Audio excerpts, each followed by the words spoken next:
Thank you for having me here today. I just wanted to talk to you a little bit about what I stand for. And what I stand for is real simple. It is the U.S. Constitution. I'm going to Congress because I want to make our Congress more transparent. I want to represent the people. I want the people to know what Congress is doing. I want to try to get the job done right. I want to try to have Congress use the U.S. Constitution as its guide to run this country. I want to restore the liberties that the federal government's been taking away from us. Our federal government has become too big, too strong, and too powerful. It is infringing on our individual rights. We need to start restoring state rights. How do we begin doing this? Well, for one, we can dismantle the U.S. Department of Education and return those monies to the states so they can be used more effectively and more efficiently and more creatively. Another thing we need to do is we need to rescind the Patriot Act. The Patriot Act is a direct infringement on our civil liberties and our individual rights and our freedoms. And it has no justification or support or authority granted to the federal government to impose that by the U.S. Constitution. How is the Constitution a solution to our education problems? It's simple. The U.S. Department of Education does not exist in the Constitution. Education needs to be restored to the state. The monies that the U.S. government uses for education needs to be redirected to the states so they can use them more efficiently at the local and municipality level.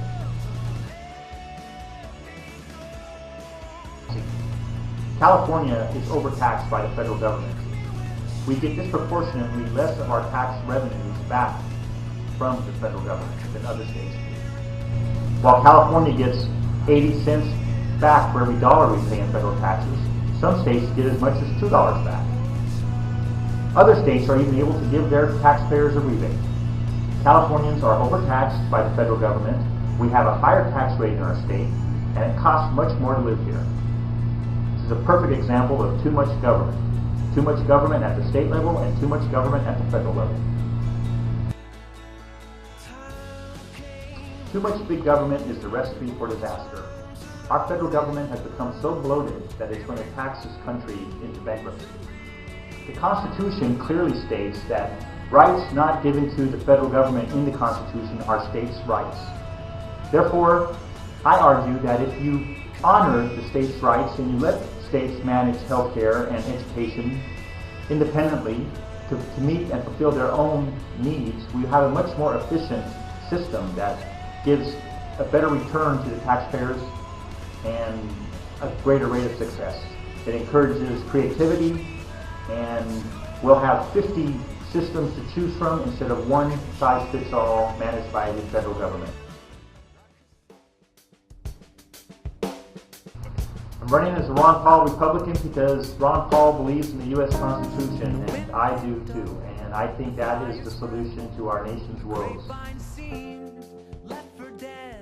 I don't think that the wars overseas in Afghanistan, Iraq, and Pakistan are helping this country become any safer.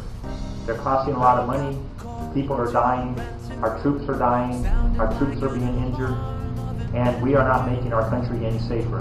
In fact, you could argue that we're creating enemies against this country.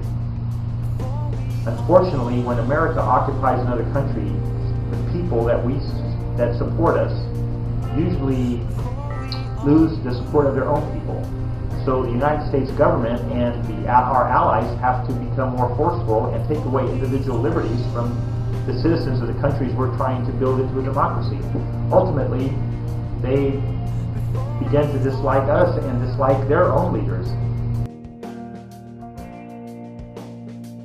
As a child growing up in third world countries where the United States had a big presence, I learned slowly that U.S. involvement and entanglement in foreign governments usually ended poorly.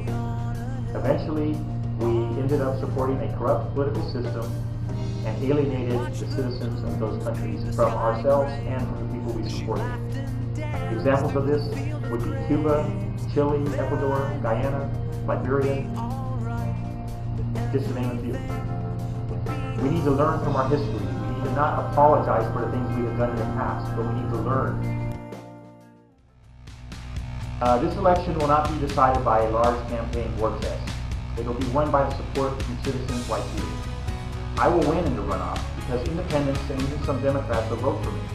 Why, you ask? Because they believe in the Constitution of the United States. My supporters will vote. My supporters are motivated to get out the vote. They realize that other candidates are not offering realistic solutions to our nation's problems.